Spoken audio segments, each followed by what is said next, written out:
What is up, guys? It's Kimberly. Welcome back to my channel. We're back for another Friday Q&A as per usual. Now today's Q&A, oh my gosh, you guys, super juicy, super fun, super interesting. If you want to ask a Q&A question, all you have to do is go on my Instagram and actually ask a question in one of the Q&A posts. And my team and I, we read through all of the questions every single week. So if you want your question answered, that is how you do it. All right, guys, without further ado, let's just get right into question number 1.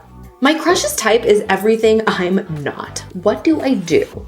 I know it's a little intimidating, especially if that type is like nothing like you. You're like, oh my God, this person is literally the opposite of me. How am I going to get my crush to like me if literally the people that they like are nothing like who I am? This is especially obvious when someone has like a string of past relationships and those relationships all look the same. It's like, oh my gosh, like they obviously have a physical type or like a different kind of type, if you know what I mean. So maybe it could be like someone who's into music. Your crush loves musicians and you're just not that. How do you deal? And is it possible to transcend this? Well, I actually have some good news for you today. Yes, it's possible to transcend someone's type, but it isn't always the easiest thing. The first thing you need to do is actually talk to them, be in their circle and communicate with them often. Now, for some of you who are like, oh my God, Kimberly, like I'm so far from actually being there. I'm nowhere near. I'm like, I don't even talk to them.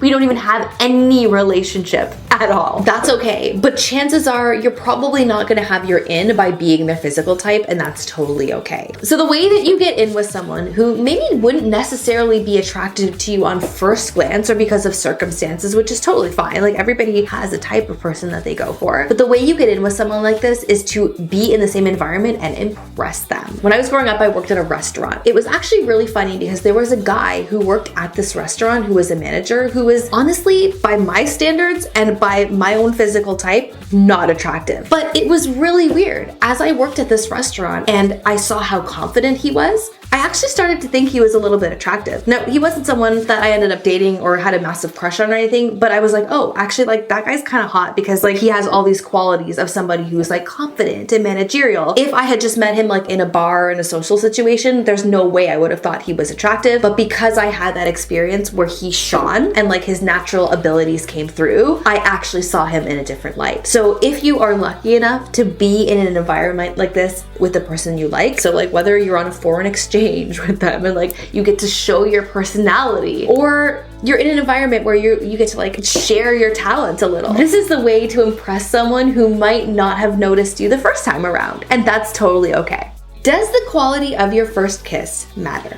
Or first time? I've been too picky, so my first kiss hasn't happened yet. This is a bit of a mixed answer, and talking about first times or first kisses, it can be a little bit awkward, so I don't always talk about things like this on this channel, but let's just, I mean, in the spirit of Q&As, let's just go there. Honestly, I think this answer is all about balance. Yes, I think your first kiss matters. Yes, I think your first time matters. In that, you want it to be safe, respectful, enjoyable somewhat, you know? But at the same time, I think there is an extreme of that where it's like if you wait too long, if you wait for everything to be perfect, then you're probably gonna A, wait a really long time because things are never perfect, and B, you're kind of gonna be disappointed when it actually happens because no one's first time or first kiss is all that great. And if it is that great for you, you're really, really lucky. So when you're in the moment where you think your first time or your first kiss might happen, I think the questions that you want to ask yourself are, would I feel comfortable and safe and happy if this happened right now? And if the answer is yes, it could be time to give yourself permission to just go for it.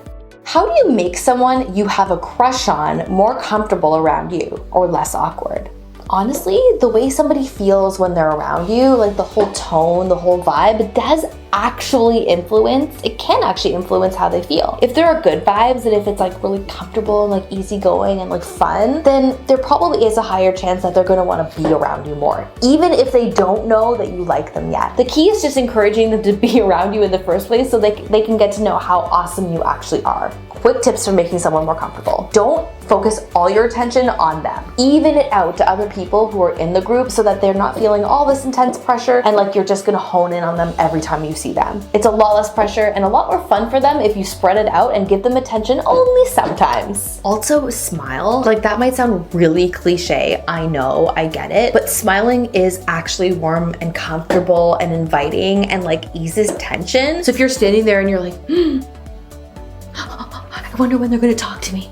Like that puts out really awkward vibes. But if you're like, hey, it's so good to see you. Like, how are you? Like, big smile, big warm, positive attitude. That does like disarm people and definitely makes them feel more comfortable. Also, share a little secret with them. Be like, oh my gosh, like, did you hear about this thing? Oh my goodness. Sounds a little gossipy, doesn't matter. If you want someone to feel comfortable around you, if you're giving them the lowdown of some kind, like in a hushed tone, it makes them know or feel like they're part of your inner circle. And that, my friends, makes people feel really comfortable to share whatever they want with you. What are your thoughts on teen relationships with a few years age gap, i.e. 15 and 17 or 16 and 18? I feel like this question is really close to my heart because when I was in grade 11, I had a huge crush on someone who was in grade 9 and something happened and he ended up asking me to be in a relationship with him and I said no because of peer pressure from my friends. They thought he was too young. They were like, oh, you can't do that. Like, what will people say? And even though I really wanted to go out with him, I basically went against my own wishes, which was really sad for me at the time because I had a huge crush and we never dated. I had another relationship when I got a little bit older with a guy who was 2 years older than me. So technically, by my own advice, he should have never dated me. That relationship, funny enough, actually ended because of differences in maturity levels, because I think that I wasn't ready for the kind of relationship that he wanted with me. So it's actually pretty funny how the things that I'm going to say to you actually happened to me.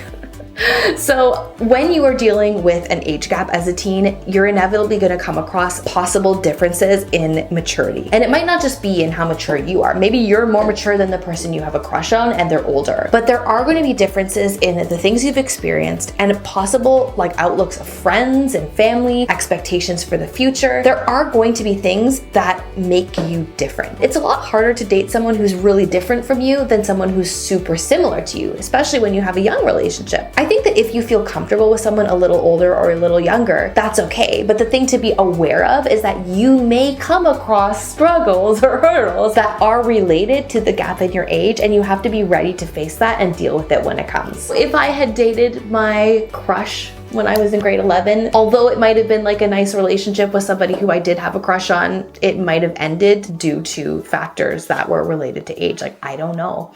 I can't tell you what happened there because that relationship unfortunately never happened. Aww. I asked someone out and they said they weren't sure and needed to think about it. How do I make them choose me? You can't ever make someone choose you. But B, my biggest question here is like, why? Why would you want them to choose you if they weren't even sure about saying yes to your little proposal in the first place? I don't know, guys. Maybe it's just me, but I feel like relationships are more positive when they're with someone who's like, oh yeah, you want to go out with me?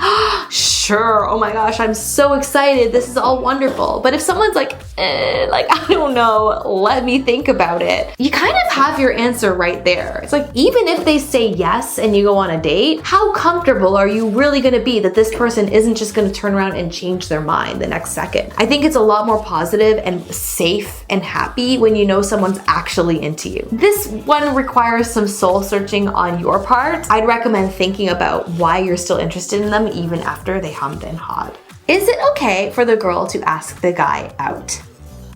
Yes. Moving on. I feel like, yes. Of course, guys. Yes. Yes. My crush and I are friends, and now we're moving far apart for college. How do I keep the connection going?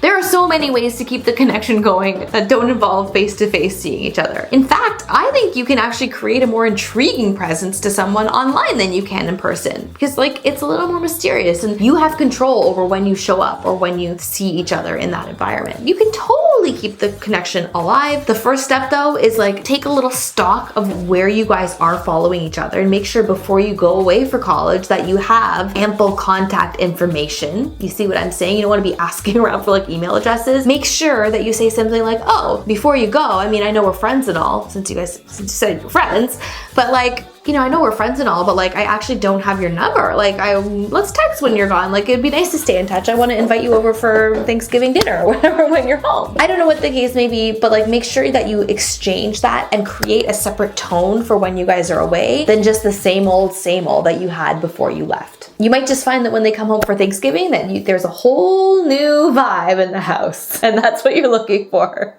I'm a few weeks into dating someone for the first time in my life, and I don't know how much I like them. Should I see it through or cut it off so I don't lead them on further?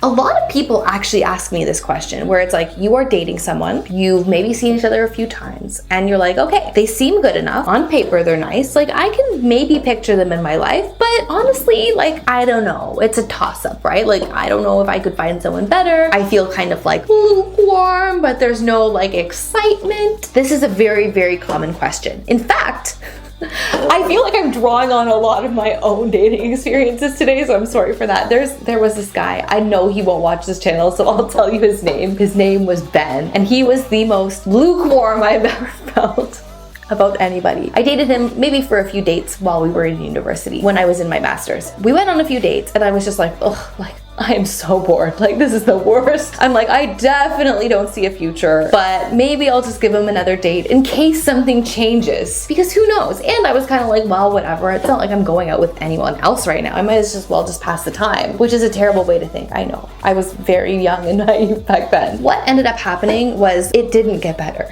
It did not get better. In fact, it got worse. All of the things that I felt in the first date that I could have told you about, I wasn't all that attracted to him. There wasn't a lot of chemistry. Conversation honestly was like very lukewarm, like not that good. All of those things that I was like, oof, like I see this being a big problem in the future. Like they just kept progressing date after date. And I was like, why? Like this is just getting worse. In my own experience and seeing other people's experiences, typically when there are lukewarm feelings, it's not like some fire is gonna start up all of a sudden. Like you're probably just gonna feel lukewarm toward this person forever. I'm not telling you to end it because obviously like it's a decision that has to come from within. But what I can tell you is that there probably won't be that firecracker moment where everything changes. If you do make decisions, you can kind of base it on that, knowing that, okay, if this is how it is now, this is what I need to accept for the future of the relationship if I stay, because I can't change someone. That's a little food for thought. I started texting a guy, but he isn't trying in return. What do I do?